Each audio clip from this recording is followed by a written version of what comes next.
बल्कि अंग्रेजों की मुखबिरी भी की।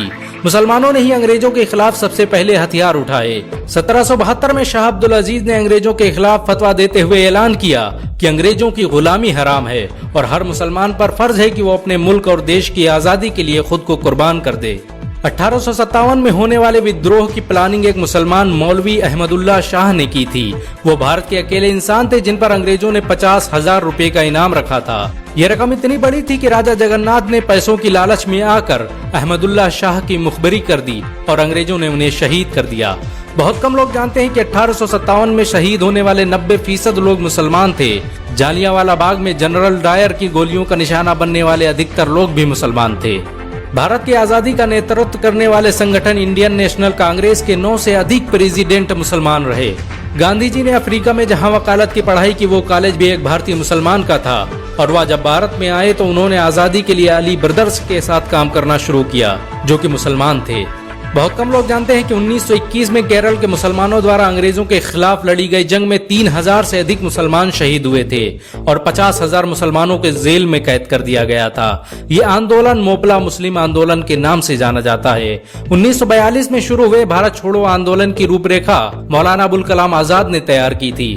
संविधान निर्माता डॉक्टर भीमराव अम्बेडकर को पहचान दिलाने में मुसलमानों का बड़ा योगदान रहा है।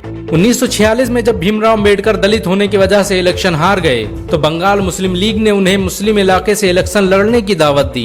इस तरह भीमराव अम्बेडकर संविधान सभा का हिस्सा बन सके। अगर मुसलमान भीमराव अम्बेडकर को इलेक्शन न जिताते तो उन्हें कभी भारत के संविधान को लिखने का मौका न मिलता। भारत की आजादी के लिए सबसे ज्यादा लेख, शायरी, गीत और किताबें मुसलमानों ने ही लिखी। अल्लामा इकबाल के जरिए लिखा गया सारे जहां से अच्छा आज पूरे भारत में गाया जाता है। आपको ये जानकर शायद हैरानी होगी कि देश के लिए शहीद होने वाला पहला पत्रकार मौलाना मीर बाकर एक मुसलमान था। भारत की आजादी के लिए मुस्लिम राजाओं और महाराजाओं ने अपने खजाने खोल दिए। कोलकाता के हाजी उस्मान सईद ने अपना सब कुछ भारत की आजादी के लिए कुर्बान कर दिया। हाजी उस्मान की अमीरी का अंदाजा इसी बात से लगाया जा सकता है कि 1920 तक कोलकाता में बनने वाला हर स्कूल और हर बड़ी बिल्डिंग उन्हीं की थी। कोलकाता के पहले सुपर स्टोर कैश बाजार की बुनियाद हाजी सईद ने ही रखी थी, लेकिन बाद में उन्होंने अपनी सारी दौलत देश को दान कर दी और खुद एक किराए के घर में रहने लगे। अमीर हमजा और अब्दुल हबीब यूसुफ मरफानी जैसे मुसलमानों ने अपनी अरबों रुपये की संपत्ति देश की आजादी के लिए कुर्बान कर दी। सुभाष चंद्र बोस द्वारा अफगानिस्तान में स्थापित की गई सरकार में 9 में से 5 मंत्री मुसलमान थे। भारत की आजादी के लिए देश भर में मौजूद मस्जिदों को किलों की तरह इस्तेमाल किया गया। इन मस्जिदों में सुबह शाम हर वक्त भारत की आजादी के लिए ऐलान हुआ करते थे। आजादी के वक्त कोई मस्जिद ऐसी नहीं थी जिसकी दीवारों पर मुसलमानों का खून न लगा हो।